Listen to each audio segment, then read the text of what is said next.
नमस्कार विद्यार्थियों। इससे पूर्व जो टॉपिक मैंने लिया था वो मुद्रा की पूर्ति के संदर्भ में था, मनी सप्लाई।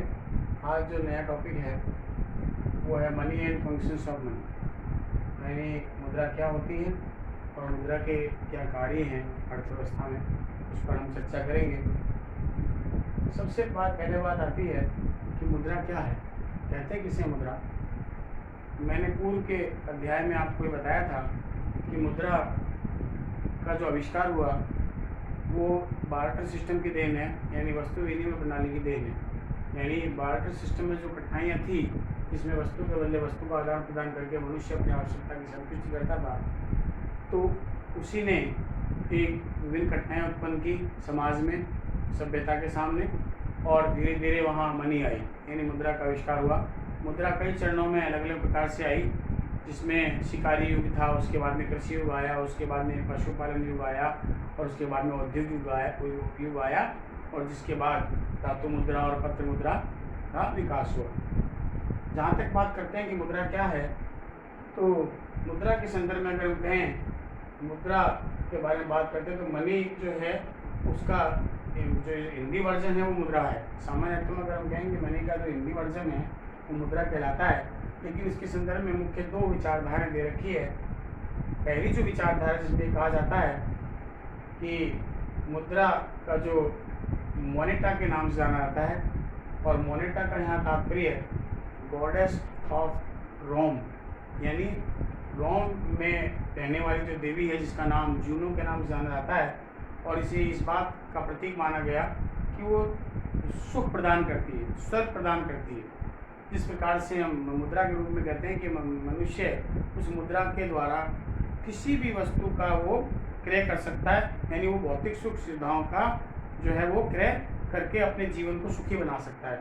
तो एक सिंबल ऑफ जो गॉडेस के रूप में मुद्रा को लिया गया, यानी कि इस प्रकार से एक आ गया, तो उसी प्रकार से मुद्रा को भी ये माना गया कि वो एक प्रकार की स्वर्ग प्रदान करने वाली है।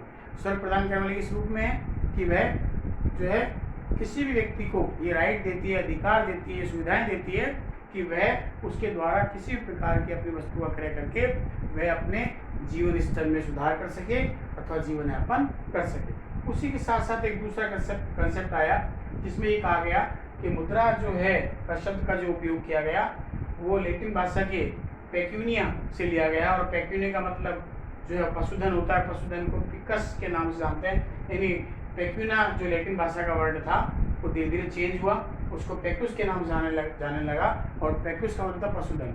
और पिछले अध्याय में मैंने आपको बताया था कि जब पशुधन को भी बार्टर सिस्टम में एक मुद्रा के रूप में माना, सिंबॉलिकल जो है मनी के रूप में था वो एक प्रकार से, यानी मुद्रा बार्टर सिस्टम में ये नहीं था कि केवल आप खाद्य पदार्थ का ही आदान प्रदान कर रहे हैं, बल्कि आप पशु जो था उसका भी आदान प्रदान कर सकते थे। तो जो पशुधन है वो भी एक सिंबल ऑफ मनी के रूप में था। तो दूसरे कंसेप्ट में ये माना गया कि पशु को भी मुद्रा के रूप में माने जाने लगा। अगर हम मुद्रा की परिभाषाओं की बात करें तो मुद्रा ने अपने रूप अलग अलग प्रकार से बदले हैं। समाज में सभ्यता के विकास के साथ साथ मुद्रा के कार्यों का विस्तार हुआ, धीरे धीरे मुद्रा के कार्य बदलते गए, और आज अर्थव्यवस्था का एक अभिन्न अंग जो है वो मुद्रा बन गई है। इसीलिए ये कहा जाता है कि मुद्रा वह धुरी है जिसके चारों ओर अर्थतंत्र चक्कर लगाता है, यानी जितनी भी आर्थिक क्रियाएं हैं, उत्पादन, उपभोग, विनिमय, वितरण और राजस्व, ये 5 प्रकार की आर्थिक क्रियाएं होती है। ये सारा धुरी जो है वो मुद्रा के इर्द गिर्द घूमती है। हम आर्थिक विकास की कल्पना या आर्थिक क्रियाओं की जो कल्पना है वो मुद्रा के बिना नहीं कर सकते। जहाँ तक मुद्रा को परिभाषित करने की बात आती है तो मुद्रा की परिभाषित करने के लिए मुद्रा के 2 भागों में बांटा गया है इसकी परिभाषाओं को। पहला जो कंसेप्ट है वो ये है कि विचारधाराओं के आधार पर, बेसिस ऑफ कंसेप्ट और बेसिस ऑफ नेचर, यानी मुद्रा को जो डिफाइन किया गया है वो 2 प्रकार से है, विचारधारा के आधार पर, और दूसरा है मुद्रा की प्रकृति के आधार पर, नेचर के आधार पर। अगर हम विचारधारा के आधार पर देखें तो इसमें 3 प्रकार के कंसेप्ट लिए गए हैं। पहला है हमारा नैरो कंसेप्ट, दूसरा है हमारा ब्रॉड कंसेप्ट, तीसरा है हमारा मॉडर्न कंसेप्ट। नैरो कंसेप्ट जिसको संकीर्ण विचारधारा भी कहते हैं, इसमें संकीर्ण विचारधारा के आधार पर जो परिभाषा दी गई उसमें ये कहा गया कि कोई भी धातु मुद्रा जिससे हम वस्तु का क्रय कर सकते हैं उसे हम मुद्रा कहेंगे। तो संकीर्ण विचारधारा में केवल और केवल मेटेलिक जो मनी है उसको ही केवल मुद्रा का रूप माना गया है। उसके बाद ये विचारधारा जो है वो चेंज हुई और दूसरी जो कंसेप्ट आई वो ब्रॉड कंसेप्ट के रूप में है, जिसका विस्तृत विचारधारा कहते हैं। उसके अंदर ये कहा गया कि कोई भी ऐसी वस्तु हो जिसमें ये क्वालिटी हो कि वह मुद्रा के रूप में कार्य कर सके। और आपको मालूम होना चाहिए कि मुद्रा का कार्य ये होता है कि हम वस्तु और सेवाओं का जो है वो आदान प्रदान कर सकते हैं। तो विस्तृत विचारधारा के जो समर्थक रहे उसमें प्रोफेसर हार्टले विदर्स और प्रोफेसर कॉल का नाम आता है। उसके बाद बदली हुई परिस्थितियों के साथ साथ एक नई कंसेप्ट जो आधुनिक विचारधारा के रूप में आई, जिसमें ये कहा गया, क्योंकि आधुनिक विचारधारा जब आई उस समय तक पत्र मुद्रा का विकास हो चुका था और उसमें ये कहा गया कि मुद्रा वह वस्तु है जिसके अंदर जो है मेटेलिक मनी भी आती है और पेपर मनी भी आती है। धातु मुद्रा और पत्र मुद्रा जो कि किसी भी देश के केंद्रीय बैंक के द्वारा जारी की जाती है उसे हम मुद्रा कह सकते हैं। और इसके जो समर्थक रहे वो प्रोफेसर मार्शल और प्रोफेसर जॉन मेनार्ड कीन्स का नाम आता है, जो आधुनिक विचारधारा के समर्थक रहे। उसके बाद दूसरा जो आधार आता है जिसके आधार पर मुद्रा को परिभाषित किया गया है वो है प्रकृति के आधार पर। और इसमें इसको जो है अलग अलग 3 भागों में बांटा गया है। सबसे पहला है वैधानिकता के आधार पर जो है मुद्रा को परिभाषित किया गया है, यानी लीगल बेस्ड डेफिनेशन है। और लीगल बेस्ड डेफिनेशन में क्या कहा गया कि कोई भी ऐसी वस्तु मुद्रा हो सकती है जिसे सरकार के द्वारा, केंद्रीय सत्ता के द्वारा वैधानिक मान्यता प्रदान की गई हो, यानी उसका एग्जिस्टेंस, उसका जो अस्तित्व है वो सरकारी हो। जिस वर्तमान परिप्रेक्ष्य में अगर हम देखें तो देश का केंद्रीय बैंक जो कि सोल अथॉरिटी है मनी जो है सप्लाई के लिए या मुद्रा निर्गमन के लिए, तो ऐसी स्थिति में उसको वैधानिक मान्यता प्राप्त है, यानी उसको वैधानिक मान्यता है, उसमें केंद्र सरकार की गारंटी होती है। और इसलिए इस डेफिनेशन में ये कहा गया किसी भी वस्तु को मुद्रा माना जा सकता है कि उसमें सरकार के द्वारा उसे वैधानिक मान्यता प्रदान की गई है। और ये डेफिनेशन जो दी गई उसमें प्रोफेसर नेप का नाम आता है और जी.आर. हार्ट्रे का नाम आता है। नंबर 2 है डिस्क्रिप्टिव डेफिनेशन। डिस्क्रिप्टिव जो डेफिनेशन है इसको आप क्रिया के आधार पर या कार्यात्मक के आधार पर जो है परिभाषित की जाने वाली परिभाषा माना जाता है, यानी इसमें मुद्रा के कार्यों को सम्मिलित करते हुए मुद्रा को परिभाषित किया गया है। और इसके जो है समर्थक रहे हैं या जिन विद्वानों ने इसको परिभाषित किया है उसमें नाम कार्लबॉर्न का आता है, हार्टले विदर्स का आता है और नोवारो जो है प्रसिद्ध विशेषज्ञ माने जाते हैं उनका नाम आता है। और उसमें ही कहा गया कि जो है इस परिभाषा में मुद्रा को इस प्रकार परिभाषित किया गया है कि मुद्रा वो है जो विनिमय के माध्यम के रूप में और मूल्य के मापक के रूप में या मूल्य के संचय के रूप में कार्य करे। यानी इसमें परिभाषा में उन सभी कार्यों को जो कि मुद्रा के प्रमुख कार्य माने जाते हैं, विनिमय का माध्यम और मूल्य का मापक, वो अगर सम्मिलित हैं तो उसे हम मुद्रा कहेंगे। तीसरा आता है जनरल एक्सेप्टेबिलिटी बेस्ड डेफिनेशन, यानी सामान्य स्वीकार्यता के आधार पर जो है मुद्रा को परिभाषित किया गया है। इसमें मुख्य नाम आते हैं रॉबर्टसन का नाम आता है और सेलिगमैन का नाम आता है। और उसमें ही कहा गया कोई भी वस्तु मुद्रा हो सकती है जिसे सामान्य रूप से भुगतान के लिए स्वीकार किया जाता हो। सामान्य रूप से वस्तुओं और सेवाओं के आदान प्रदान के लिए सहर्ष स्वीकार किया जाता हो, यानी जिसे कोई भी लेने से मना नहीं करे, जिसमें सामान्य स्वीकार्यता का गुण हो, वो जो है मुद्रा मानी जाएगी। वो कुछ भी चीज हो सकती है। और इसके समर्थक जो है इसको जो डिफाइन किया गया है उसमें रॉबर्टसन और सेलिगमैन का नाम आता है। तो इसके आधार पर अगर हम देखें तो 3 जो है परिभाषाएं दी गई है, वैधानिक आधार पर, क्रियात्मक आधार पर और सामान्य स्वीकार्यता के आधार पर। लेकिन अगर हम एक जनरल डेफिनेशन अगर देखें इसकी कि एक एप्रोप्रिएट डेफिनेशन देखें तो हम कहेंगे कि सामान्य रूप से कि मुद्रा कोई भी वस्तु हो सकती है जो विनिमय के माध्यम, मूल्य का मापक, विनिमय के संचय और ऋण के भुगतानों के रूप में उसे काम में लाया जाता हो, उसे हम मुद्रा कह सकते हैं या मुद्रा के रूप में परिभाषित कर सकते हैं। उसके बाद में अगला जो हमारा स्टेप आता है वो है हमारा मुद्रा के कार्य के बारे में। देखिए मैं आपको बता दूं कि मुद्रा के कार्यों को अगर हम डिफाइन करें तो वर्तमान परिप्रेक्ष्य में जहाँ हम वैश्वीकरण के युग में जी रहे हैं, यानी ग्लोबलाइजेशन एरा में हम जी रहे हैं, तो मुद्रा का कार्य इतना ज़्यादा विस्तृत हो गया है कि इसके आधार पर हम इसके कार्यों को बांध नहीं सकते शब्दों में, लेकिन फिर भी जैसे जैसे day by day, time to time समय बदलता गया और उसके कार्यों का जैसे जैसे विस्तार होता गया, तो अर्थशास्त्रियों ने भी इसके कार्यों को विस्तार किया है और उस आधार पर मुद्रा के कार्यों को मुख्य रूप से 4 भागों में बांट करके जो है वो वर्गीकृत किया जाता है। सबसे पहला हमारा आता है प्राइमरी फंक्शन, यानी मुख्य कार्य क्या है। मुद्रा के जो प्राइमरी फंक्शन है, मुख्य कार्य, उसमें 2 कार्य आते हैं। सबसे पहला, जैसा कि मैंने आपको डेफिनेशन में बताया था कि मुद्रा कोई भी वस्तु हो सकती है जो विनिमय का माध्यम और मूल्य के मापक के रूप में कार्य करे। देखिए, बार्टर सिस्टम में ये सबसे बड़ी प्रॉब्लम यही थी कि वहाँ पर जो है विनिमय का माध्यम कुछ नहीं था। वहाँ पर केवल वस्तु के बदले वस्तु ली जाती थी और ऐसी स्थिति में कोई ऐसा माध्यम नहीं था जो कि सॉलिड माध्यम हो, जिसकी कोई इकाई हो, जिसका कोई मेजरमेंट हो कि हमें इतना देना है उसके बदले में इतना मिलेगा, वो नहीं था।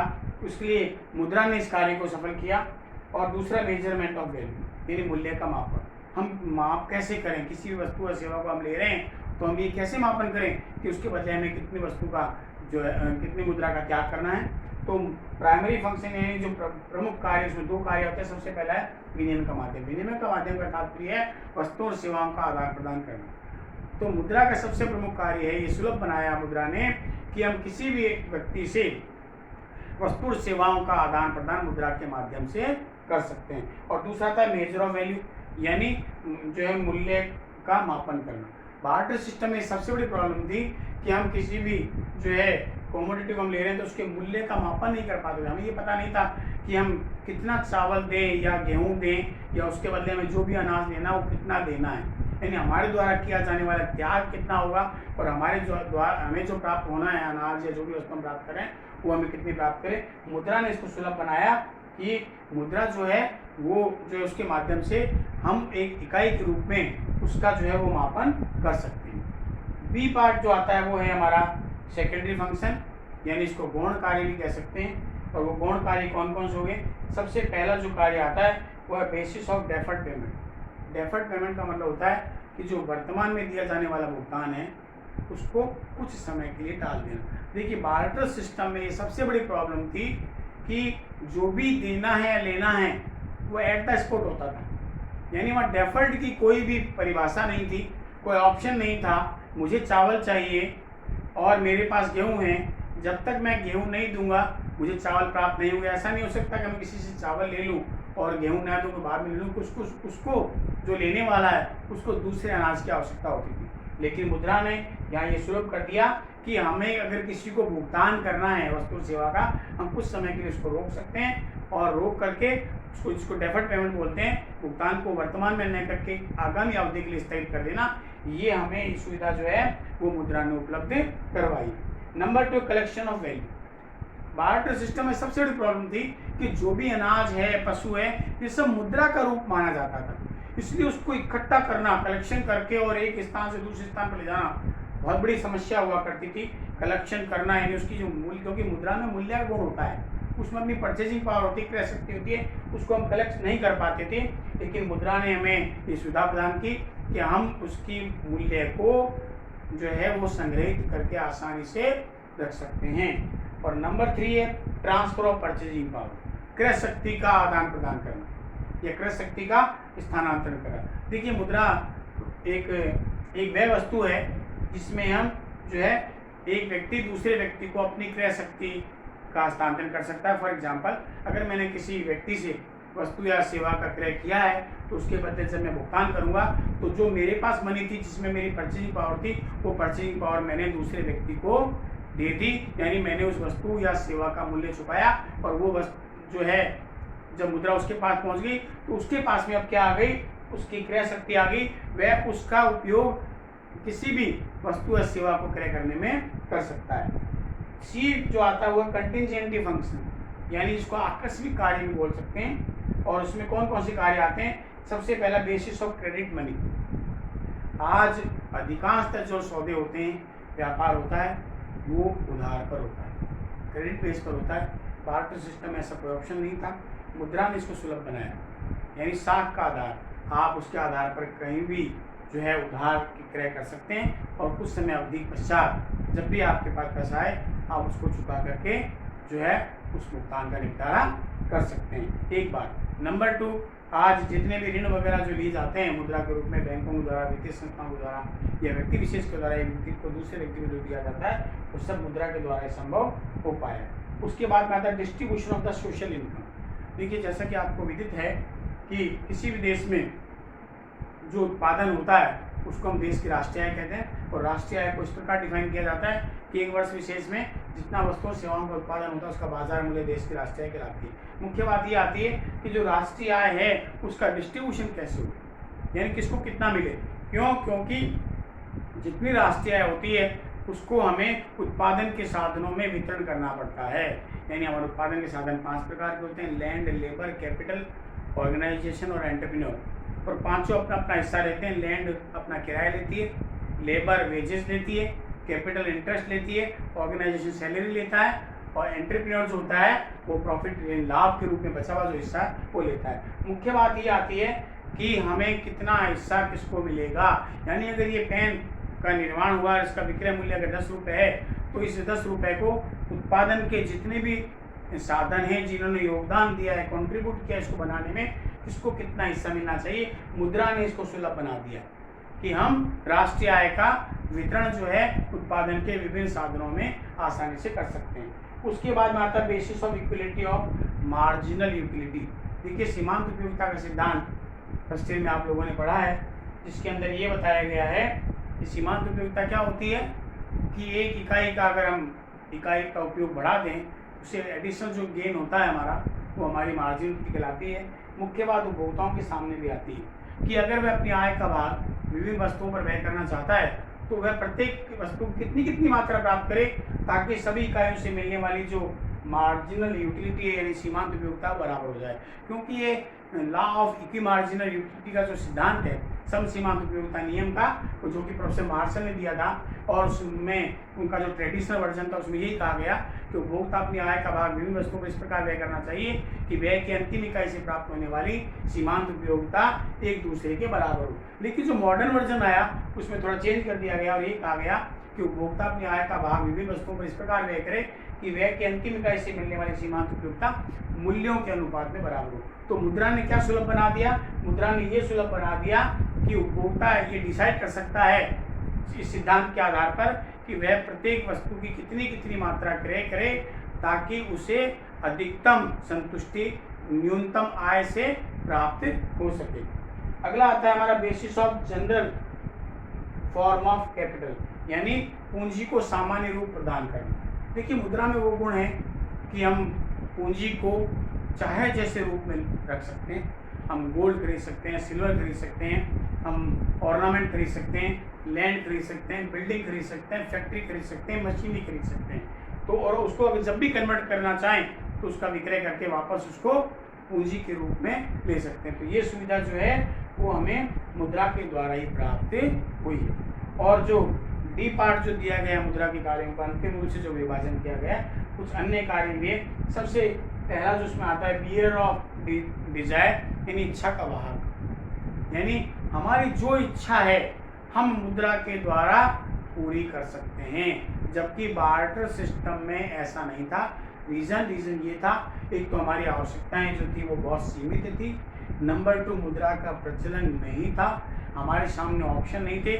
मुद्रा ने एक वाइड स्कोप उपभोक्ता को दिया है कि वो किसी भी प्रकार की इच्छा, भौतिक इच्छा अगर वो पूरा करना चाहें वो कर सकता है, चाहे उसे मकान खरीदना है, कार खरीदनी है, ऑर्नामेंट खरीदने हैं, फॉरेन ट्रिप करनी है, जो भी उसको कार्य करना है मुद्रा उसको इस प्रकार की सुविधा प्रदान करती है। और अंतिम आता है गारंटी ऑफ सॉल्वेंसी, यानी इसको बोलते हैं शोधन क्षमता की गारंटी। शोधन क्षमता का मतलब है बार्टर सिस्टम में ये ऐसा नहीं होता था कि जो है हमें अभी भुगतान नहीं करके हम आगे कर सकें, यानी ऋण की कोई सुविधाएं नहीं थी। मुद्रा में एक ऐसी ताकत जो है वो समाज को दी कि हम इसमें जो है मुद्रा जो किसी भी व्यक्ति की शोधन क्षमता की गारंटी दे। शोधन क्षमता मतलब है उसकी कैपेसिटी क्या है। अगर मेरे पास में मुद्रा की मात्रा अधिक है, मैंने अपनी बचत कर रखी है, तो इसका मतलब है मेरी भुगतान क्षमता वो अधिक होगी। यानी जब भी मुझसे मैंने कोई ऋण ले रखा है और मुझे उस ऋण को चुकाना है, तो मुद्रा मुझे ये सुविधा प्रदान करती है कि जब मैं चाहूँ, जब मेरी इच्छा हो, तब मैं अपने उत्तरदायित्व को पूरा कर सकूँ, यानी मेरी जो लायबिलिटी है उसको दायित्व को चुका सकूँ। तो मुद्रा जो है वो इस प्रकार की सुविधा देती है, यानी गारंटी देती है, भुगतान क्षमता गारंटी देती है। हम किसी व्यक्ति कोई गारंटी दे सकते हैं कि मैं अभी भुगतान नहीं करके अगर इसका 2 महीने बाद में कर दूं, तो ये सुविधा मुद्रा के द्वारा प्राप्त हो सकती है। जबकि बार्टर सिस्टम में इस प्रकार का कोई भी प्रोविज़न जो है या सुविधा जो है उसके अंतर्गत नहीं थी। इस प्रकार जो है मुद्रा एक वह धुरी है जिसके चारों अर्थतंत्र चक्कर लगाता है, और मुद्रा के कार्य वर्तमान वैश्वीकरण के युग में इतने व्यापक हो गए कि इन्हें हम एक सीमित कालीन रूप में नहीं बांध सकते, लेकिन फिर भी हम ये कह सकते हैं सामान्य रूप में कि मुद्रा वह है जिसके चारों ओर अर्थतंत्र चक्कर लगाता है। धन्यवाद।